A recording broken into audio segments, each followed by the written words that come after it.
ils sont plus à l'aise. Parce qu'ils ont compris que non, les gens qui ont apporté, les gens de l'église des réveils, ils ont apporté un peu la vie. C'est là. Et ils se sont commencés à s'adapter. Frères gars.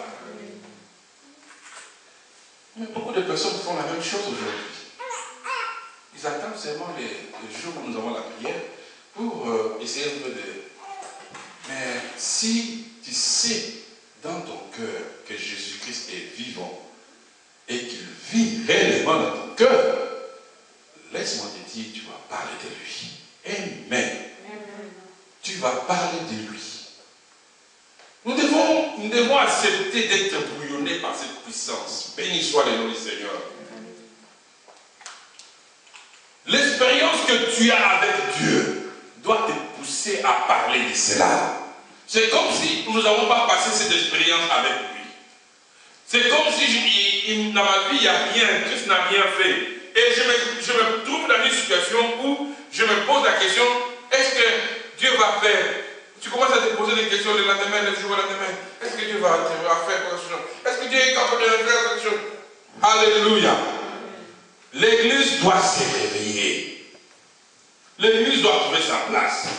Christ est capable de faire de grandes choses. Je l'ai dit encore ce matin. Il est capable. Rien n'est étonnant. Si tu as déjà prié, continue à prier. Tu verras la gloire du Seigneur. Amen. Ne te décourage pas. Je le dis et j'insiste sur ce point-là. Parce qu'aujourd'hui, c'est comme si les choses sont devenues over. On dit en anglais, over. Amen. Tout devient impossible. Ça les a passés.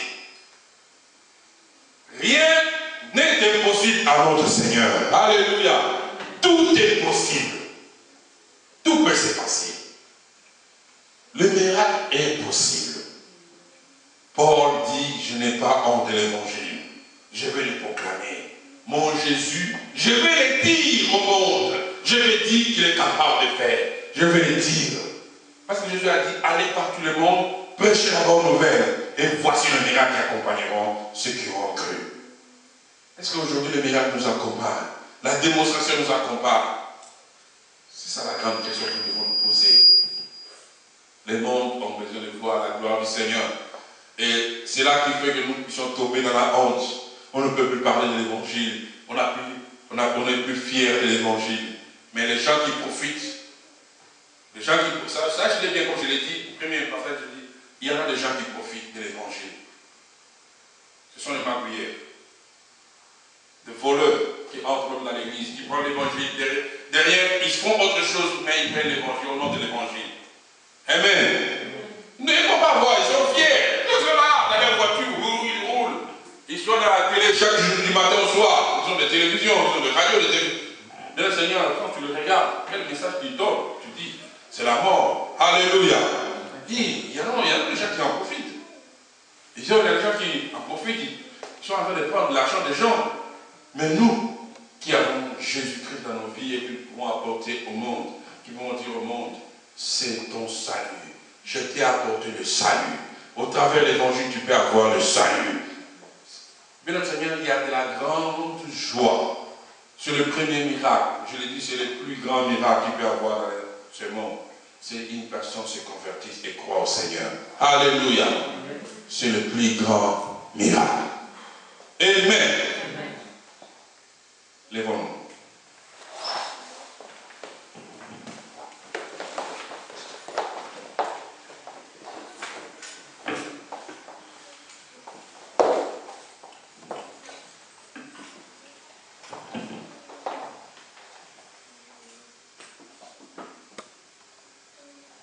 Jésus-Christ est-il vivant ou il est mort?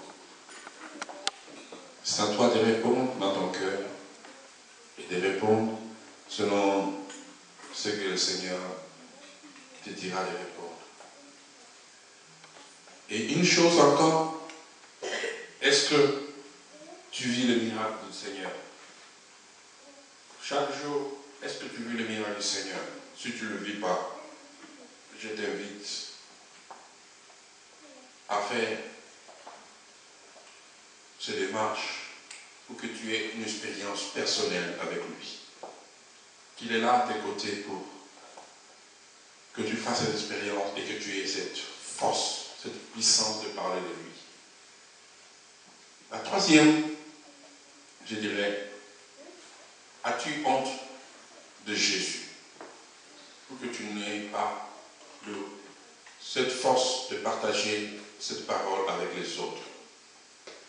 Tu as de la crainte, la peur t'envahisse.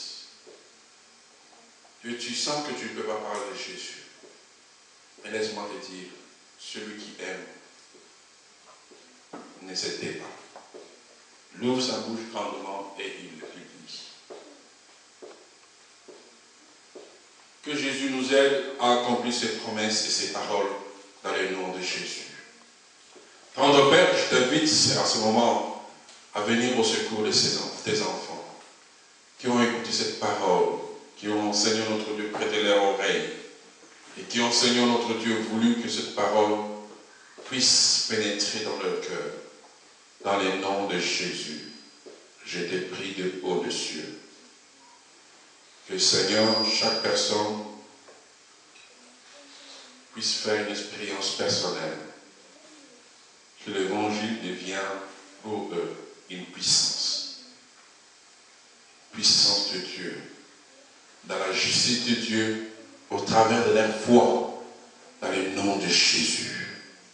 Père, opère des signes et des miracles maintenant, dans la vie de celui qui te cherche de tout son cœur, de toute son âme et de toute sa force. Opère des prodiges maintenant, dans le nom de Jésus. Mais pour ceux qui, Seigneur notre Dieu, ceux qui ne te connaissent pas, qui viendront, Seigneur, nous visiter, lorsque nous ouvrons nos bouches, mais des paroles. Alléluia. Merci, Seigneur, parce qu'il y aura des prodiges qui vont se faire de maintenant. Pour celui qui obéit à cette parole, pour celui qui, Seigneur notre Dieu, mettra cette parole en pratique, il y aura, Seigneur notre Dieu, des miracles qui vont les accompagner dans le nom de Jésus. Nous allons tous lever nos mains là où nous sommes. Nous allons commencer à prier, à dire à Dieu, Seigneur, j'accepte que le miracle se passe au travers de nous, dans le nom de Jésus. Que je ne puisse plus avoir honte de l'évangile, mais que je sois fier de l'évangile. Alléluia. Lèvons nos mains, continuons à prier là où tu es. Et Seigneur, demande au Seigneur de te donner cette fierté qui est dans l'évangile, afin que lorsque tu vas le proclamer, que le miracle se passe, que la puissance de Dieu traverse les âmes, que les âmes soient gagnées dans le nom de Jésus, que beaucoup de personnes viennent à Jésus au travers de toi, et que tu deviennes une femme qui est en train de méditer dans le nom de Jésus, que tu sois un homme qui est en train de méditer dans le nom de Jésus. Continue à prier là où tu es, continue à demander au Seigneur de te donner encore cette force, d'enlever la honte. La honte n'est pas de Dieu, dans le nom de Jésus. Nous avons un Jésus puissant, nous avons un Jésus qui délivre. Prie là où tu es, demande le miracle du Seigneur, demande la force de Dieu, demande la puissance de Dieu, qu'il te traverse, qu'il commence déjà à traverser ta vie, dès maintenant, dans le nom de Jésus. C'est que tu attends de Dieu, que le Seigneur ouvre les églises du ciel, qu'il te donne et que tu sois capable de le publier partout, que les gens entendent le miracle que le Seigneur est en train de faire dans ta vie et qu'ils bénissent le Seigneur avec toi, dans le nom de Jésus. Prions le Seigneur là où tu es. Continue à prier. Continue à demander le miracle. Seigneur notre Dieu, nous demandons, Seigneur, que tu ouvres les églises du ciel. Nous demandons que, Seigneur, tu ouvres les églises du ciel et que tu commences à opérer des signes dans la vie de chacun d'entre nous, afin que, Seigneur, je sois une témoignage vivante dans le nom de Jésus. Je vais, Seigneur notre Dieu, pour témoigner. Je vais témoigner partout. Je passe, Seigneur notre Dieu, afin que, Seigneur notre Dieu, les gens qui me voient, qu'ils voient ta gloire au travers de moi. Que, Seigneur, je puisse communiquer cette puissance qui est dans l'évangile, dans le nom de Jésus, que je sois porteur de toi, Seigneur. Merci pour la grâce, merci pour ta bénédiction, merci pour les grandes choses. Saint-Esprit de Dieu, tu es là, tu touches mon cœur, nos vies. Merci parce que tu les transformes dans le nom de Jésus. Alléluia. Alléluia. Merci Seigneur. Merci, ô Dieu. Dans le nom de Jésus, nous avons ainsi prié. Amen.